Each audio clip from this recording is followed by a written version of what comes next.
Hey everyone, it is Monday morning, meaning it's time for another Motivational Monday. My name is Christopher Donnell and I'm one of the pastors at Urbana UMC. And I was dwelling into all of my kids this afternoon. It's a Sunday afternoon. I film these usually ahead of time, surprise. So it's Sunday afternoon on this Monday morning. But hopefully the lesson's still the same. And just how creative my kids can be.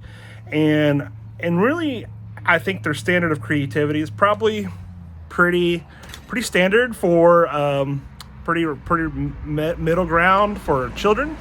But to me, it stands out probably because I feel like I lack creativity, or I can lose my creative juices in the process of mundane life, or just the busyness of life can kind of get you down, and you don't always feel creative. I know something my wife and I always joke about is, when we're planning meals and we're going shopping for those meals, that we can lack creativity after you do something so many times. But it seems like kids never run out of that juice. It's like they do something once and they do this new thing and they go create it and then they go do something else and it's totally different. And they can do this over and over and over again. And for my kids, they've created something called Teepee Town. And maybe you've heard me talk about it. Maybe you've seen it on social media.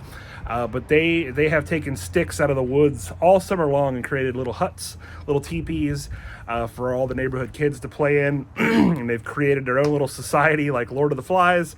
And it's fantastic. But the creativity level is amazing.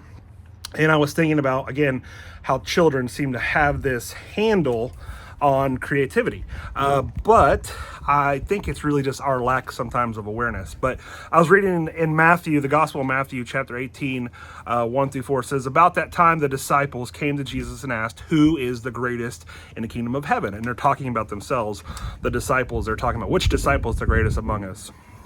And Jesus, so eloquently, called a little child to him and put the child among them. Then he said, "I tell you the truth, unless you turn from your sins and become like the little children, you will never get into the kingdom of heaven. So anyone who becomes as humble as this little child is the greatest in the kingdom of heaven." So the motivation then for today is, don't let your creativity die with your childhood. God has given you a purpose. He has given you a calling. He's given you gifts and tools to live out this calling and those purposes, and they are unique to you. I have certain gifts and callings that are unique to me, just as my wife Becca does, that are unique to her, and so on. But again, I think what gets muddied up is the creativity, right? This idea that we get to create something, be a part of it, a co-creator, a co-designer in something new in our life. And you may say, what is it in my life that I have to be creative about? I live this boring life. I work 9 to 5. I do all the things. My schedule's busy. Where's my time to create?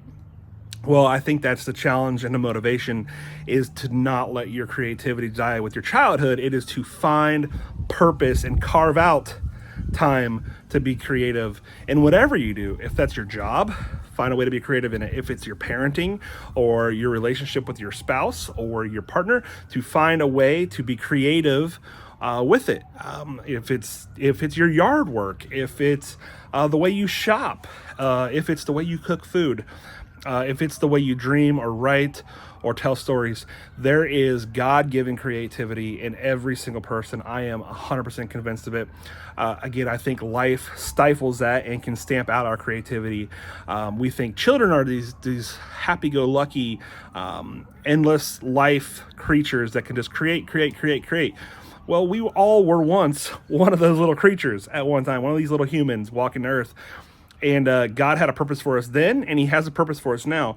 So again, my challenge to you is, what is it that you were so creative and drawn to as a child that maybe you've let die out and burn out in your life? What can you tap into again? What can reignite your creativity by remembering even when you were a creative little child on this earth? Because again, Jesus says to be the greatest, and in our society, we want to know who is the greatest. We want to be the best, the strongest, the richest, the most successful, the most friends, the most toys, the most vacations, whatever the greatest is in your book.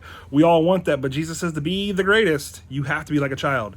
So that is the challenge this week. That is the motivation, to be creative like a child, to remember your creativity, to tap into what it was like when you're a child. And maybe you had a traumatic childhood, and for that, I am so sorry. But there was still purpose, and still is purpose in your life, and to not let evil win the day, but to take whatever sorrow and sadness that was supposed to be the story of your life and turn it into joy, and rejoicing of what God has done in your life. So know that we love you. We're praying for you. Find the creativity in your life. Tap into it. Be like the child. Be like the children. Tap into your creativity this week.